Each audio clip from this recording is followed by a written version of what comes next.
Okay, let's get it started.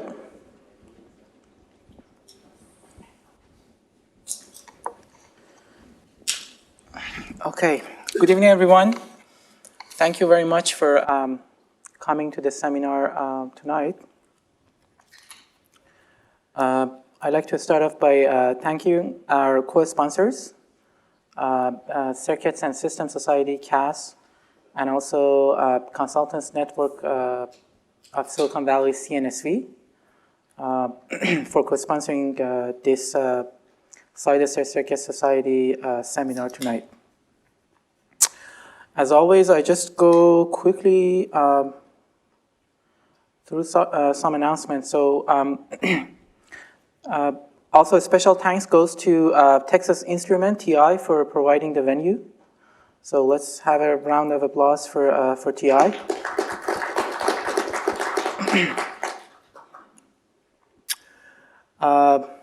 Again, IEEE membership, if you're not a member yet, please become a member to receive all the benefits and help us keep running these seminars and networking events for you. Same for SSCS membership. We are a community of chip designers. If you become members, you would receive the benefits and emails and also we have a LinkedIn group which you could join, and also our email list is basically free and open to everyone for the chapter email list. Upcoming seminars, we have a SSCS Distinguished Lecture Seminar in December by Professor Azita Emami from Caltech. It's already available on the website, so you could just go ahead and register for it. In January, we have Dr. Danny Bankman from Stanford. And also in April, we scheduled a talk by Professor Kunle Olokutun from Stanford. Hopefully February, we will have a guest speaker from ISSCC. And we are in planning for the next year's seminars. For logistics, please turn off your cell phones or put it to vibrate. And also, usually we do recording for the SSCS webinar program, and sometimes we make the videos available, publicly available on our own website. So you could just go check out our website under previous events and find out the videos of previous seminars. And usually we'd like to ask you to keep your questions to the end of the seminar so we could record it. We're going to have running mics, and we can record your questions and answers in Q&A at the end of the talk, unless the speaker would like to keep it interactive. With that, we get to tonight's seminar. It's my great pleasure to introduce Dr. Laurence Nagel. He doesn't need any introduction, obviously. The life of SPICE, it's going to be the history and background of the circuit simulator SPICE. And I should also mention Larry is the recipient of 2019 IEEE Donald Pederson Technical Field Award in Solid-State Circuits, which will be presented to him at the ISSCC in February 2019 next year in San Francisco. We are really honored to have him. Dr. Nagel is an independent consultant in the San Francisco Bay Area, and he's been in IC industry for over 50 years, starting his academic career receiving bachelor's, master's, and PhD all from UC Berkeley while developing a SPICE circuit simulation program. Later, Dr. Nagel began a 20-year career at Bell Labs, which included developing advanced circuit simulation program and also development of bipolar models. And also doing a lot of patent licensing projects with AT&T Bell Labs. Later, he joined IEEE where he managed simulation of RF integrated circuits, gas MOSFET processes, and importing silicon CMOS design tools and foundry support. In '98, he founded Omega Enterprises for consulting on analog circuit design and circuit simulation tools. With that, I'd like to invite Larry for his seminar tonight. Please join me in welcoming Dr. Larry Nagel. Thank you very much. Now let's make sure that... Is the mic on? Yes. Wonderful. Electronics is wonderful when it works. Okay. Thank you, Larry. I want to thank Mujtaba for inviting me. The story of me getting here is almost as lengthy as the story of SPICE. I think we originally scheduled this, what was it, a year ago? Last September, and I've had some problems with my hip, which is why I have a cane up here. And things kept getting postponed and kept getting postponed, and I really appreciate the patience and perseverance. It's a pleasure to be here.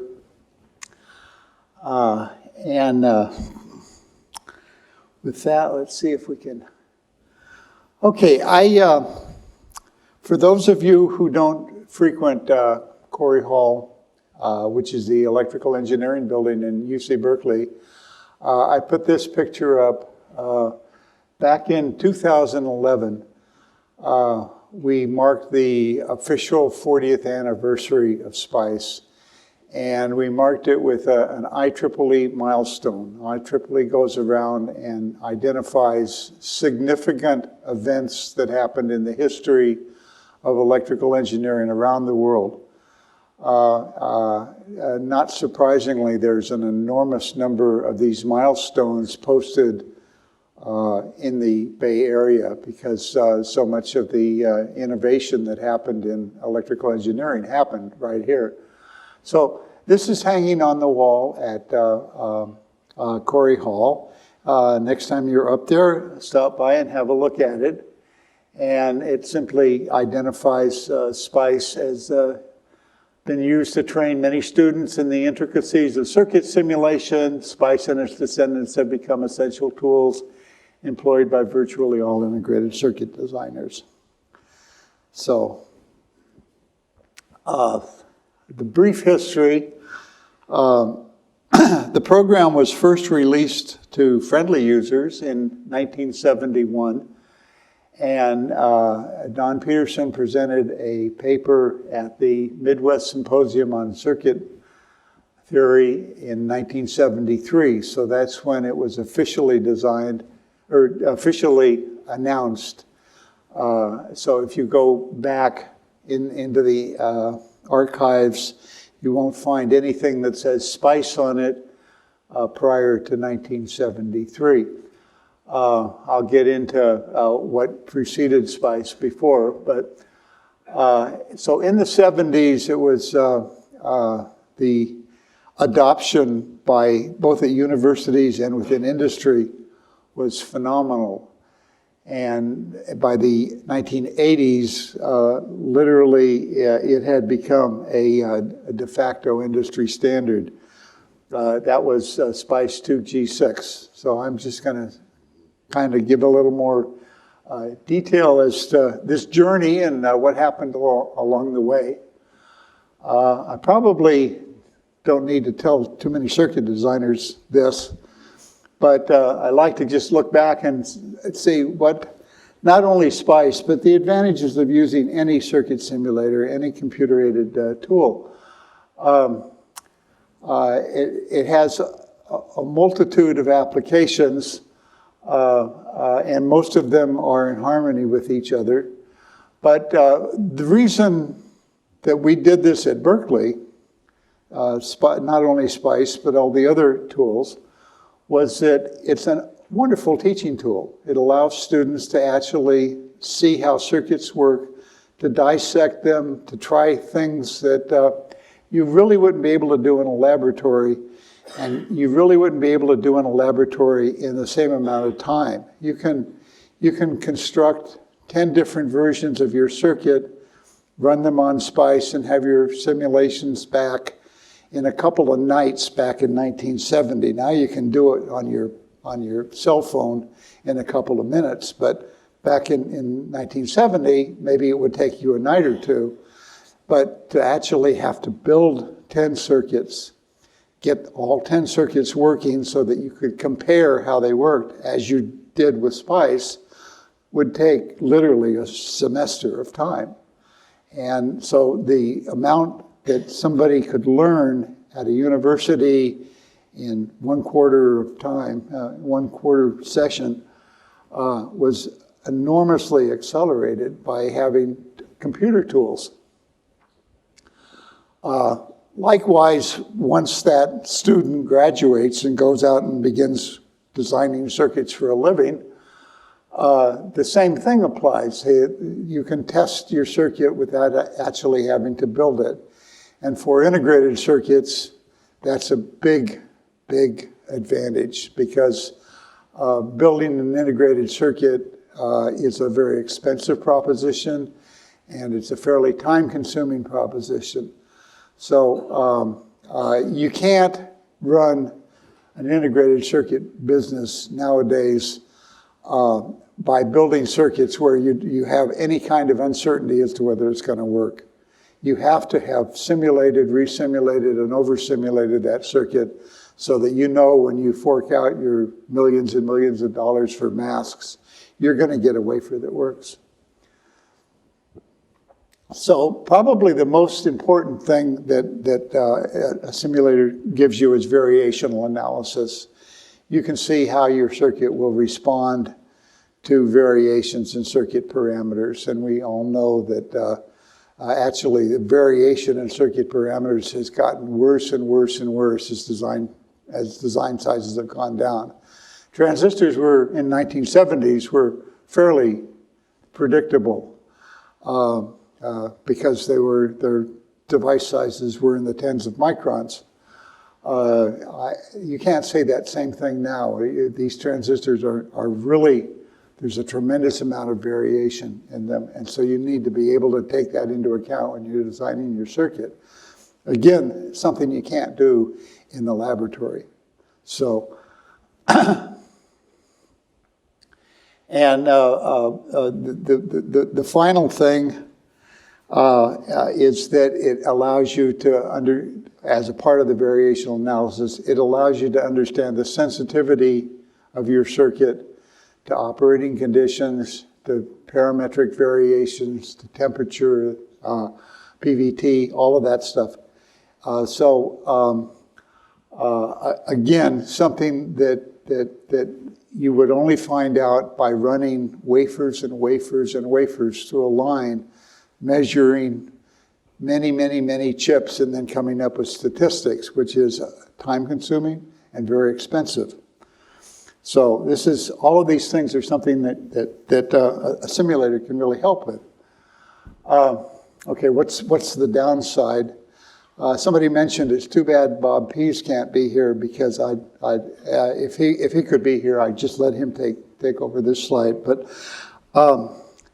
it's true that any simulator, SPICE is definitely a good example.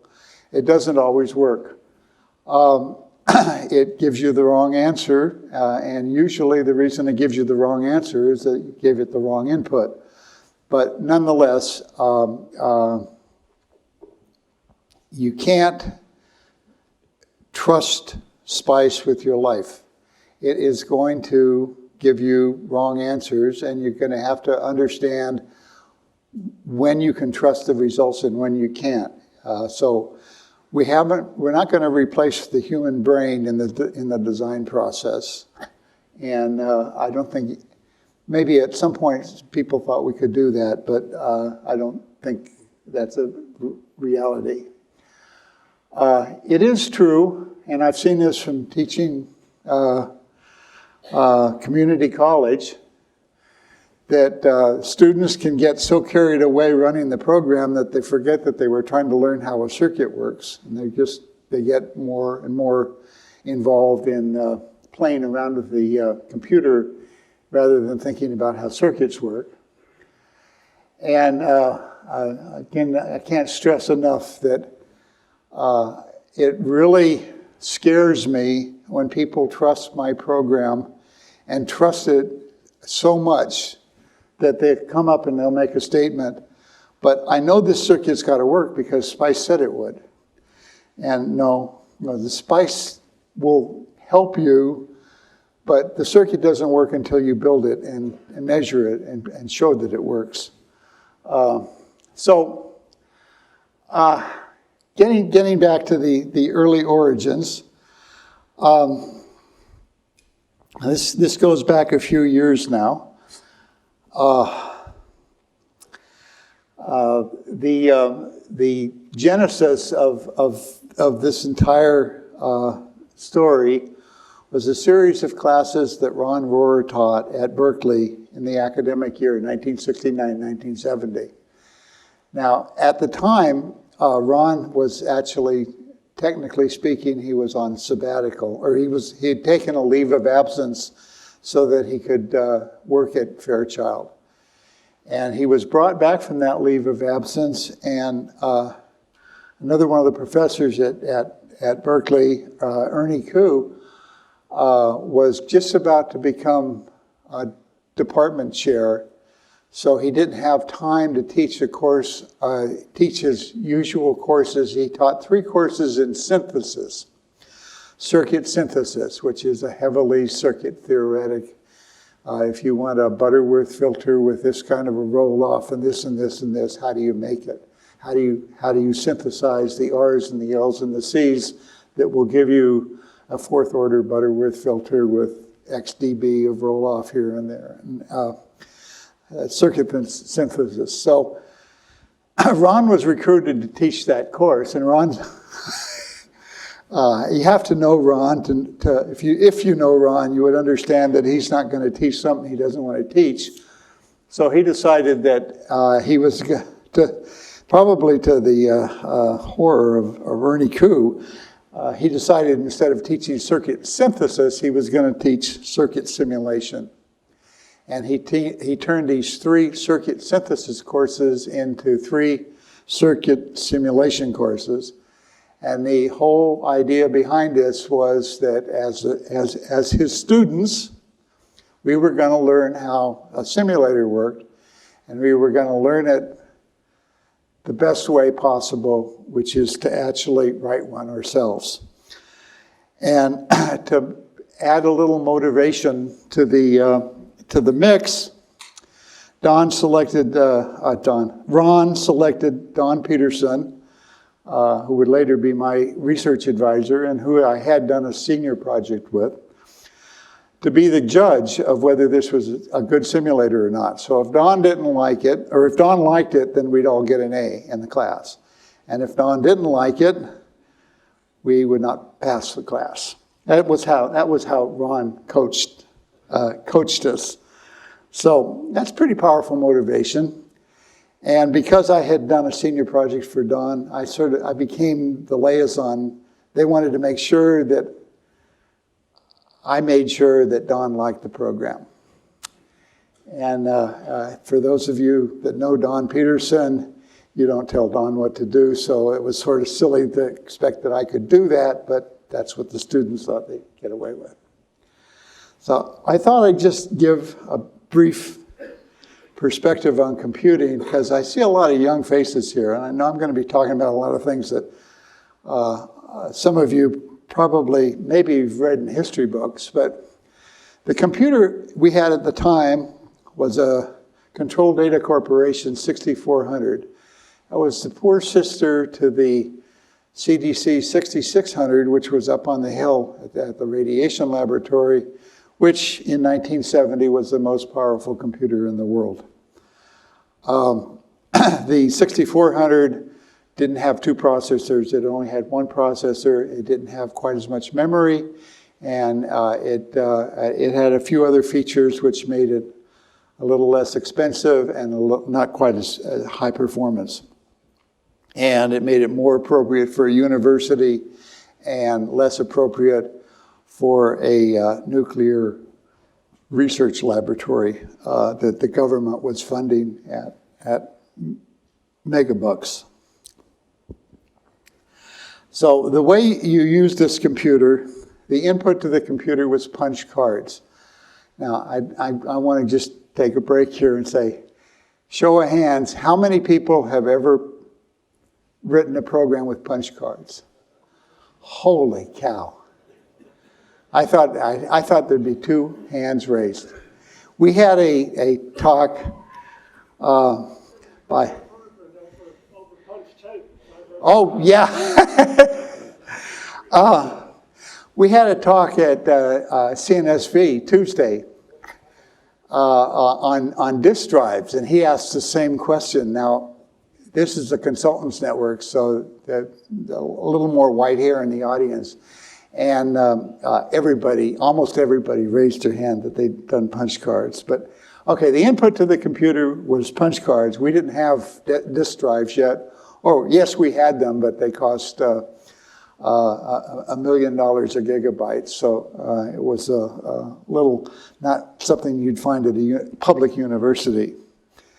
And the output of the computer was one of these line printers, 132 columns long. I don't know if anybody remembers them, but that was the input and the output. And by my calculation, it had the MIPS rate of Intel 286. For those of you that don't know what Intel 286 is, it's a little more powerful than the original Intel microprocessor, and it's about a factor of 100 slower than the present most powerful microprocessor. And the maximum available memory we had was 100,000 octal. Those were 60-bit words, and we could get as much as 140,000 octal at night. If I went in at night and I was nice to the operator, they could drop 40,000 octal off the operating system and give me another 40,000. 100,000 octal is about 256 kilobytes. If you let me say that 60 bits and 64 bits is the same thing, then that just drops out. So those of you who remember Bill Gates' favorite statement that 602 kilobytes ought to be enough for any program that anybody would ever write, well, we had to fit it in 256 kilobytes. So 640. Yeah, 640 kilobytes. And then they extended it to a megabyte. Wow. Okay, so the program that we wrote got named Cancer. It got named Cancer. I have to give credit to my ex-wife for that one. We were all sitting around the table in Corey Hall trying to figure out what to call this thing. And she walked in to take me home for dinner. And somebody asked her what she thought, and she said, well, why don't you call it Cancer, because that's what it's giving me. Because at the time I was a very heavy pipe smoker, and I was sitting there with smoke billowing out of my pipe. This was 50 years ago. People smoked, and people did a lot of things that, are not considered appropriate now. But we called it Cancer, and that became my master's project. And there were a lot of unique things about Cancer. Remember, this was 5 or 6 students working on a 3-credit class for 1 year. And it was the first Berkeley program, at least, that combined DC operating point, small signal AC analysis, and transient analysis. Now, prior to that, we had a DC program, an AC program, and a transient program. and you would have to run the DC program, get the small signal parameters from the DC program, put them into the AC program, and get the and put the and put in a different input deck for the transient program. What are the chances that you're going to be simulating those three different analyses on the same program, on the same circuit? There's going to be differences. It's three input decks that are going to be different. No matter how good you are and how good you are with a IBM 29 card punch. So people spent a lot of time trying to figure out why the AC analysis and the transient analysis didn't agree with each other. A lot of times it was a typographical error, punchrographical error. So that was a big deal for users. It was a big deal for students. They could run all of the analysis on the same program. Like all of the other Berkeley programs, BIAS and SLIC and SYNC, it had models for diodes and bipolar transistors built in. So while many of the programs of that era, you had to write a Fortran subroutine for each transistor loaded in with the program and then do your simulation. Here you just set some parameters, and parameters that presumably you understood, like beta and RB and other transistor parameters. Note that at the time, it's bipolar transistors. Berkeley in 1970 was strictly a bipolar house. We had no idea. We knew what JFETs were, but we had no idea what MOSFETs were, and no idea yet that they would be significant in the history of integrated circuits. So also, cancer was the first simulator to utilize sparse matrix techniques. And what that did is that gave us about an order of magnitude larger circuit capacity. And we could actually simulate a circuit the size of a 741 op amp, which had 30 transistors. And that was humming, because most simulator programs at the time could do 5 or 10. And that was it. So we could get an entire 741 into the program and do DC, AC, and transient analysis on it. And that was quite an accomplishment. Okay, to do that, we had a modified Newton-Raphson iteration that worked very well with bipolar circuits. Bill McCullough had already done a lot of work on getting bipolar circuits to converge in his program BIAS. We used implicit integration techniques, which got rid of a lot of the problems with widely spread time constants. And we used the adjoint network that was invented by Steve Director and Ron Rohrer to implement things like sensitivity analysis, noise analysis, and distortion analysis. So these were analyses. The noise analysis, for example, was something that rather than having to solve the circuit once for each noise source in the circuit, which for a 741, I think was something like 80 noise sources, we had to solve the circuit once and then do a back substitution 80 times for each noise source. So it was a n squared loop reduced to an n loop. And if we'd have tried to do a noise analysis of 741 using the conventional technique, it would still be running down there, up in Berkeley right now on the 6400. It would not be finished yet. So it was it just gave us an enormous amount of efficiency. And all of this in 6,000 lines of Fortran. Fortran was the language we used. How did you get the cards, the 6,000 cards? They come in a box. They came in a box of 2,000 cards, and a good strapping guy like me could carry 3 or 4 boxes of cards. However, there was no motivation whatsoever for me to, we talk about millions of lines of code now. I mean, you write an accounting program and it's a million lines of code. That doesn't compute with cards. But 6,000, 8,000 lines was easy to carry. So as I said, cancer was never released. But it was renamed. What happened was that Ron Rohrer decided in 1971 that he wanted to pursue commercialization of circuit simulation, and he left Berkeley, and Don Pederson became my research advisor once again. And one of the first things my first assignment was to come up with a better name than cancer. Cancer, by the way, is an acronym for Computer Analysis of Nonlinear Circuits Excluding Radiation. We were very proud of that because at the time, in the 1970s, the federal government was very big on radiation. They wanted to be able to simulate the effects of a weapon being on electronics, so that if somebody shoots a missile up and tries to put out our missile, it won't. They'll know whether it can withstand that kind of a shock. So there was a ton of money around if you were willing to write a radiation simulator. This was Berkeley in 1970.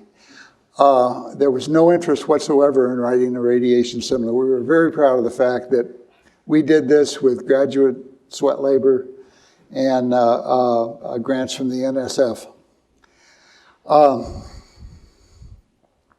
It was at this time in 1970 that Dave Hodges joined faculty at Berkeley from after a 5-year career at Bell Labs in Homedale, New Jersey.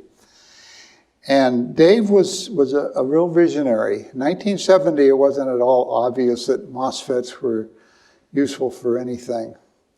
Dave was convinced that they would be the only way to build reliable, low-power memories.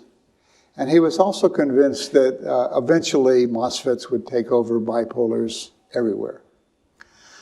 This was in 1970. It was kind of a hard sell in Berkeley because, as I said, this was a bipolar house. And Jim, they didn't believe that. You know, JFETs maybe.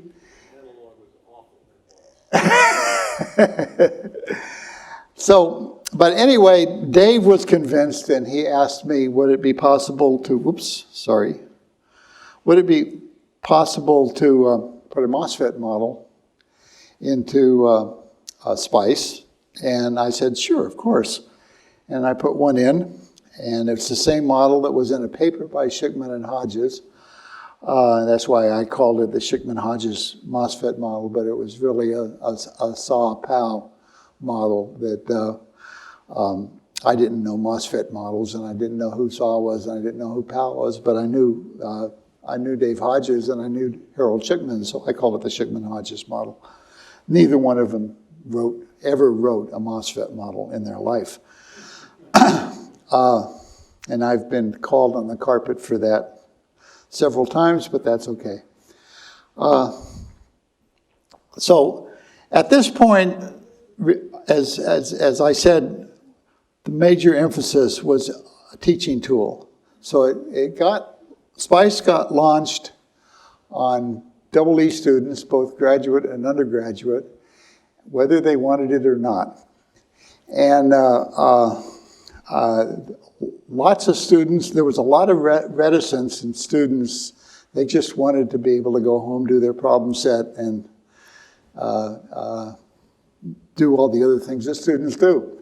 So having to get a computer program to work, especially one that hadn't been completely debugged yet, when the author of the program was only available in Corey Hall between the hours of midnight and 4 in the morning, wasn't completely popular, but we had a great gang of guinea pigs for the program, and both graduate and undergraduate, and it was the fact that this had to work for large EE classes that made SPICE very bulletproof.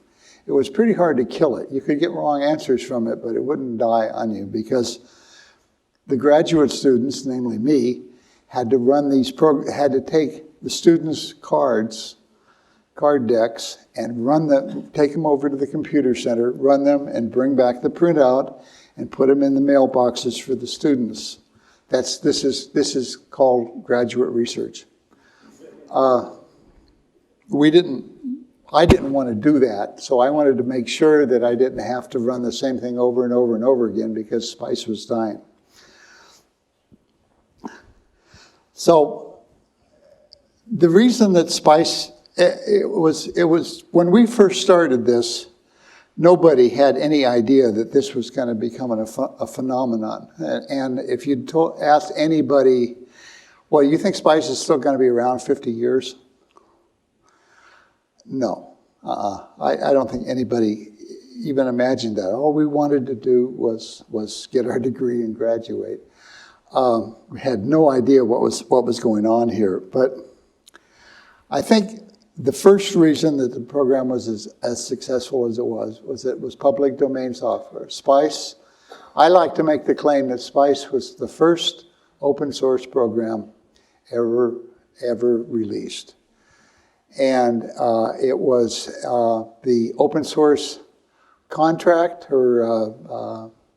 was basically in the comment cards in the main program. It was kind of crude compared to a GNU open source license, but the point was that you could take it and use it for free. If you found a bug in it, you had a gentleman's obligation to report that bug to Berkeley so they could fix it. And you weren't supposed to resell it. So you couldn't take a free copy of SPICE and start selling it, but you could sell enhancements to it. As a result, it was widely available. It had all of the analysis capability that most circuit designers at the time needed. And it had built-in models for the various devices that you'd find. And the fact that it was adopted at universities all over, I mean, it started at Berkeley, but it wasn't that long before there were universities everywhere using SPICE in their undergraduate education curriculum. So that pretty soon, every student who graduated with an electrical engineering degree had used SPICE, knew how to use SPICE, and a large majority of them actually thought that it was a good thing to have. So they took SPICE with them when they went to industry. So there was no sales job here. They just, all of a sudden, it showed up.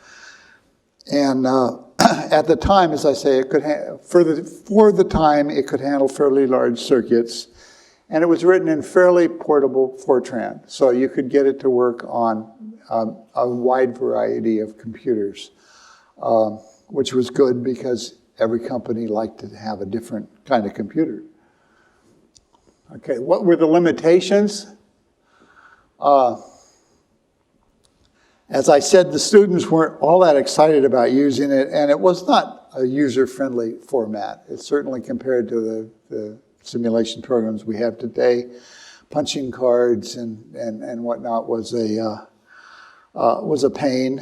There was a limited amount of error checking, and the thing that bothered students the most probably was the lack of DC convergence, trying to get a circuit to converge. If you ask any student, oh yeah, SPICE, I could never get that thing to converge. There was no transient time step control, and there was no dynamic memory allocation, meaning that you had to have a different size program for different size circuits, which was a management nightmare. But after all, this was a class project. This was 4 or 5 students working 3 units of time for 1 year. So it wasn't your 1,000 man-hour type project. So once SPICE had been released, I took it over with Don Pederson as my doctoral research. And this pretty much allowed me to go back and have take a careful look at the algorithms. Now we'd written a program, we knew what not to do, basically, so we could go back and get it right this time. That was the thinking. And it did turn out to be pretty much a total rewrite of the program. SPICE2 was released in 1975. It's no coincidence that my diploma also says 1975. The program contained all the features that SPICE did. So it was completely upward compatible, but it was revamped so that it could do dynamic memory allocation, so that there were no limits other than how much memory you had in your computer. So if you had a huge circuit, it could handle the huge circuit, provided that your computer had a huge amount of memory. That was a big deal. That was a very big deal. Because the size of circuits that are designed just sort of grows exponentially. The technology shrinks so that you can get more circuits on the same chip for the same cost. Moore's law. Then the size of circuits that needs to be simulated has grown from 20 to 30 transistors when in 1970 to 20 or 30 million transistors nowadays, today. So in my lifetime, 6 orders of magnitude, kind of impressive. And the CPU power has also increased by the same amount. So it's those 60 million transistors, 50 million, 20 million transistors can be done in a reasonable amount of time, overnight, for example. So, and by all accounts, the convergence characteristics and the numerical integration in SPICE2 were much more robust. And now it had grown to 8,000 lines. So 4 boxes of cards, but still doable. And 1975, we still didn't have remote terminal entry. We didn't have remote terminal entry arrived about 2 weeks after I left. So this was entirely cards and line printer. So when I left, my roommate, Ellis Cohen, sort of took over the project. Now, Ellis was a computer guy, and I was more a circuits guy. So the two of us were very complementary. Ellis understood all this stuff about data structures and dynamic memory allocation, and he could knock out a assembly language program to do something for me in a remarkably small amount of time. So we had the best of both worlds in getting this working. The problem is that if you write too many Compass assembly programs, which is this Control Data Corporation language, your portability goes to hell. So we always had to have a Fortran equivalent of Ellis's code, and that meant that the CDC version was always the high performer. But nonetheless, it was portable. It just didn't work as well on things other than a cyber control data. And then when Ellis turned the program over to Andrei Vladimirescu at Berkeley, and Andrei was the guy that sort of finished getting it up to the 2G6, which is sort of the gold standard for SPICE. You can't market, nowadays, you can't market a SPICE program if it won't understand a SPICE2 G6 deck. You just can't do it. They just laugh you out of it. They say, what do you mean it's not compatible with SPICE2 G6? We don't want to talk to you. Even though I certainly am not going to stand up here and make a claim that, SPICE had the most sophisticated input syntax of any program that's ever been written. It could do anything. No, not at all. If I had to, if I were going to do it again, knowing then what I know now, I would have SPICE just read Verilog A and be done with it. But Verilog A didn't exist in 1970, so that's a moot point. So SPICE2 G6, when Andre graduated, was the gold standard of SPICE, and that pretty much capped a very successful run with SPICE, and sort of like when they closed the patent office, SPICE projects became kind of not original research anymore, and work on SPICE stopped, at least at Berkeley and at most of the other schools. So as I say, SPICE2 very quickly replaced SPICE because it was a much better program. And at the same time, you started to see the problem sets at the back of standard textbooks. And of course, for me, my Bible is Gray and Meyer, Paul Gray and Bob Meyer at Berkeley. To me, that's the analog. If you only have to have one analog textbook, take that one. Now that one, curiously enough, in 1977, first edition of Gray and Meyer, only had bipolar transistors. Just to show you how prejudiced Berkeley was against MOSFETs. Later versions of Gray and Meyer, of course, had significant portions on MOSFET analog circuits. But my point is that at this point, everybody was using SPICE as a standard tool. The textbooks were assigning SPICE projects as part of their problem sets, and you really couldn't escape an electrical engineering program without learning SPICE. So another interesting thing happened as SPICE became industrialized, if you will, and this was 1975 to 1980. Several things happened. The first was that when companies would take a version of SPICE and put their special models in it and their special additions and their special, the management considered all the work that they'd done on simulation tools, and SPICE in particular, to be highly proprietary, to be their crown jewels, to be a significant part of their analog design capability. They didn't want anybody else to have access to that capability.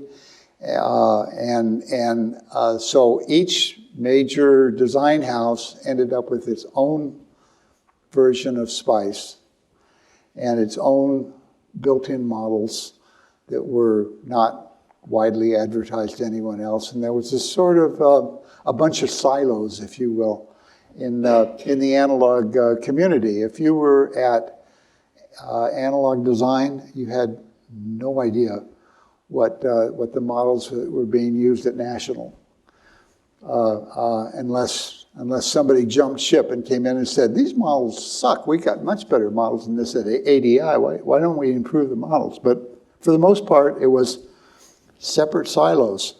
So we ended up with Advice was the program I worked on at Bell Laboratories, TI-SPICE, Motorola was MCSPICE. We called them alphabet spices. And they all were different. And finally, a team, Shawn and Kim Halley, came up with a sensible idea.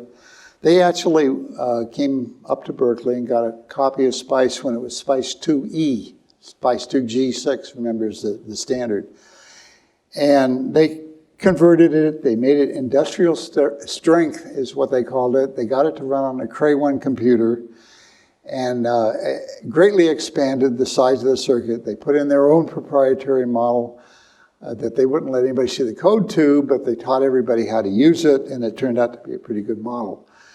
And that was HSPICE. And HSPICE, at least commercially, probably was the most commercially successful version of SPICE that was ever created. It's still around. It's now owned by Synopsys, and you can still buy it for. At this point, how much is SPICE improved against SPICE2 in algorithms and in the math? How much what? How much is SPICE improved on SPICE2 on the algorithms and in the overall structure of the algorithm? How you mean how much had each of these individual versions? Because you mentioned that is models difference, right? Yeah. But in terms of the algorithms, they are also different. No major difference. No, as best as I could tell. Now, I worked at Bell Laboratories, so people weren't terribly interested in sharing all of their algorithms with me. Various different companies had various different problems that they had to solve, so they would tailor their simulator to solve those problems. So you might have better luck solving a circuit that you'd find at Analog Design on the Analog Design computer than on the TI computer, and vice versa. TI-SPICE and Analog SPICE. But HSPICE was sort of horning in on this territory and sort of bringing about. Design managers suddenly realized that it was costing them an arm and a leg in terms of having a circuit simulation support team of 10 or 20 people keeping their simulator running, and they said, gee, why can't we just let the Halley brothers run our circuit simulator for us? So it went from being a publicly available program from Berkeley to a whole bunch of proprietary programs, and then started moving back to not publicly available, but commercially available programs from Cadence, from Metasoft, which was the Halley Brothers company, from Mentor. All of the big EDA companies had a version of SPICE that you could buy, and models that were more or less both rugged and suitable. So SPICE2 was successful, I think, for the same reason that SPICE1 was. Public domain was the big thing. It was totally compatible with SPICE, so why would you want to use SPICE1 when you could use SPICE2? And the algorithms were much better, but I will say that the various different proprietary versions of SPICE had even better, had made improvements in DC convergence and transient time step as well. And SPICE had a bunch of useful features, such things that we take for granted now, but that weren't in the original SPICE, things like subcircuits that could be, because Ellis Cohen was involved in this, not just subcircuits, it had to be subcircuits which could be nested infinitely deep. So if you had an infinitely large amount of memory, I could never understand why somebody would want to nest 20 subcircuits. I said 10 ought to be enough, but I lost. Transmission lines, many useful features.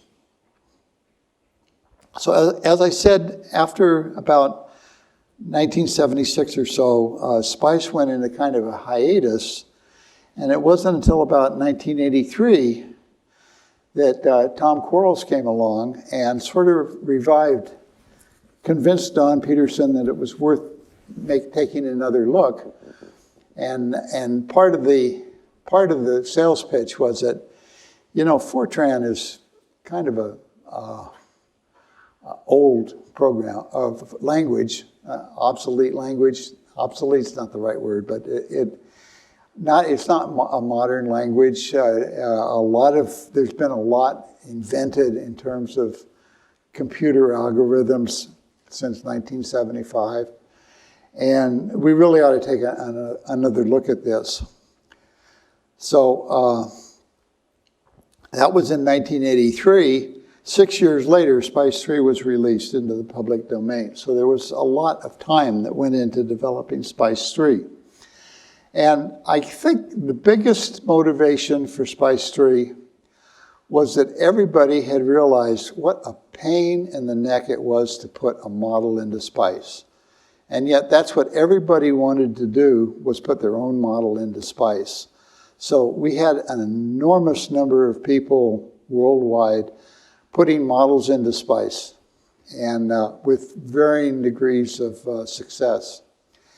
And when you think about it, for the companies that were on the leading edge, making, say, DRAMs, every time you move to a new node in the Moore's Law progression, and you got a factor of 2 increase in memory because you'd made all the device, the channel length a factor of 2 smaller, all of a sudden, you came up with MOSFETs that didn't behave like they did when they were a factor of 2 bigger, and you had to come up with a new model. So modeling just came with the territory. Every time you'd come up with a new technology, you needed a new model. That new model had to be installed into your program, and you had to extract the parameters for it. So SPICE2, it was designed so that you could put in new models much easier. I think the jury may still be out on whether that is actually true, but that was a big motivation for was putting in models, making it much easier to swap in new models. I will say that when I left Bell Labs, Advice had 47 different MOSFET models in it, which spanned about 10 different nodes of the line, and also the fact that some people thought their MOSFET model was better than the other MOSFET model, and so it was an enormous problem that my friend Colin McAndrew has came up with the idea of model compilers and being able to just have the model be part of the input language, and that turned out to be a lot better idea, I think. But the really interesting thing for me, and the thing that I always nag Tom Quarles about, is that you remember how many cards there were in SPICE2? 8,000 cards. That's 8,000 lines of code, give or take. That 8,000 lines of code ballooned to 135,000 lines of C code in SPICE2. And that's a lot of code. It was a lot of code in 1993. So there was a lot of duplication of code, but it was just to go from 8,000 to 135,000, and basically pretty much the same algorithms, the same functionality, more models, because you can't throw away old models, you have to keep them. But still, that's a huge increase in code size. So universities loved SPICE2 because they were convinced that Fortran was a thing of the past, and they loved having a program in C, and I would agree with them. C is a much better language to write a simulator in than Fortran. Yeah? Wasn't 80s the time in which capacitors came and the charge conservation acquisitions started coming up? That was just one of many things, yeah. In terms of modeling, yes.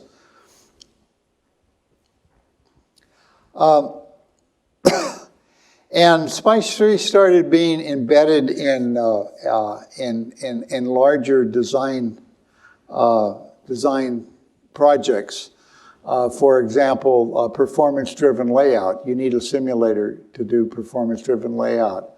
Or automated cell characterization. You need a simulator in the bottom of it. And it was much easier to interface to something that's in C when you're running on Unix than something that's in Fortran. So Fortran C was embraced. Fortran was frowned upon. And that's cool. I can understand that. And at the same time, the commercial use, SPICE3 became the program that was commercially converted into the program PSPICE. Now, I said HSPICE was the most commercially successful. They made the most money off of HSPICE. But PSPICE is definitely the most popular. And everybody has a copy of PSPICE. I've got a copy of PSPICE, 3 different copies of PSPICE that run on my phone. You can, and the reason is simple. It's free. It's a nice interactive package. You can have your students use it for free, and even the version that you pay for is fairly inexpensive compared to other simulator programs. So I don't have a count for how many copies of PSPICE there are out there, but it's a huge number. So in terms of popularity, PSPICE is by far and away the most popular program. And as I said, SPICE3 got sort of embedded into many of these different alphabet SPICE programs as well. So SPICE3, I think the reason, again, this was a public domain program. It was very easy to add device models, and this was at a time when people were really worried about adding device models. And engineering managers were really worried about adding device models because they had this army of people that was doing nothing but putting models into SPICE. And as soon as those models worked, a new technology would come around and they'd have to put a whole new. So it was a self-perpetuating expense. There was no way this expense would go away.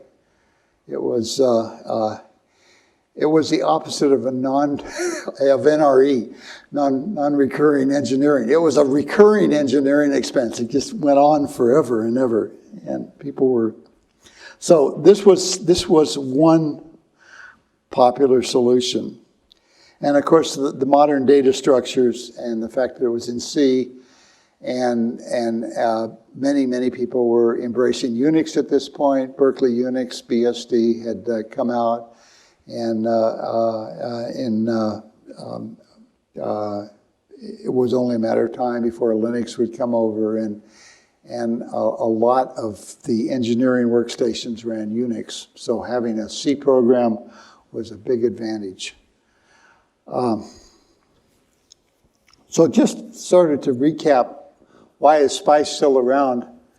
I guess I don't know. I don't know of any other program that has withstood the test of time at 50 years. A spreadsheet, some spreadsheet program maybe has gone almost that long. But when you say a specific program that is pretty much the same as it was 50 years ago and is still widely used and taught at universities, this is an amazing, to me it's amazing. To me it's amazing that this didn't get put up on the shelf 40 years ago and somebody else came up with something better. But it hasn't happened. And I think the reason is simply that all SPICE is a program that does a pretty good job of solving ordinary differential equations, and it's been tailored to solving the kinds of ordinary differential equations that you encounter when you model and design circuits. So it fits the job. Engineers are not terribly radical in their desire to change their tools every year just because it's a cool thing to do. So if the old program works, they stick with it. It's readily available, and it's taught to literally every electrical engineering student who gets a degree in electrical engineering. It's the industry standard. It probably will be the industry standard for I don't know how many more years, but the fact that it's almost 50, I mean, if you do the math, if 71 is the time when it was first released, that means that 2021 will be 50 years. And 2021 is not that far away, folks. So, but there's a more pressing reason as well that why SPICE is still around, and that was that there were two visionaries that were involved in this program, and they are Ron Rohrer, who started the whole thing rolling, and Don Pederson, who really is the godfather of SPICE. He gave it his support, and he gave a lot of sales pitches to a lot of friends in the industry. He's the reason that a lot of industry adopted it. And between these two guys, this is this I think is a large part of the reason that SPICE is still around today. And I'm also would be remiss if I didn't point out that there has been a tremendous amount of sweat labor put into this effort by graduate students, not only in America, not only at Berkeley, not only in California, not only in America, all over the world. I have friends that have been working their entire life on SPICE in Germany and Italy. We have somebody who's been working on SPICE from Russia back. Andrew, are you? There he is.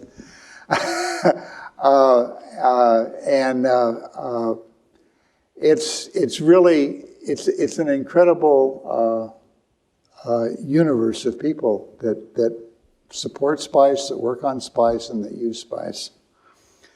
And with that, thank you very much. And I'll be glad to entertain questions.